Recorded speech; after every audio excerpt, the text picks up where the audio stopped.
వదిలేసి వెళ్ళిపోయావుగా, మళ్ళీ ఎందుకు వచ్చావు? అది అశోక్, పెళ్ళి అయినప్పటి నుండి సావగొడుతుందండి మిమ్మల్ని వదిలి తప్పు చేశానని. మళ్ళీ వస్తే తప్పు ఒప్పు అయిపోద్దా? జరగాల్సింది ఏదో జరిగిందిగా. నేను ఎంతో హ్యాపీగా ఉండలేకపోతున్నాను. నువ్వేనా చెప్పు నన్ను ఎలా చూసుకోవాలో. ఒక్కొక్కరు ఒక్కొక్కలా ప్రేమిస్తారండి, మీలా నన్ను చూసుకోమంటే ఎలా? ఏం పాయింట్ పెట్టావన్నా?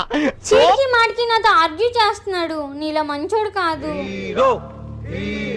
నమ్మద్దండి అమ్మా, వదినమ్మా. అవన్నీ నమ్మే ఉంటే నీ ఫేస్ లాగే నువ్వు ఏదో కన్నాలేసుకు బతకాల్సి వస్తుందిరా. Okay okay okay. వద్దు, పిచ్చేంటి, వద్దని చెప్పానా?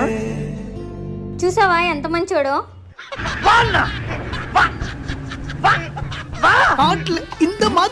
వాడు కాబట్టి నీతో ఆర్గ్యూ చేస్తున్నాడు. అదే పెళ్ళయ్యాక నా పిల్లం ఇలా లవర్ దగ్గర తీసుకెళ్ళమంటే కాలు చేతులు ఎరగొడతా. Cheers.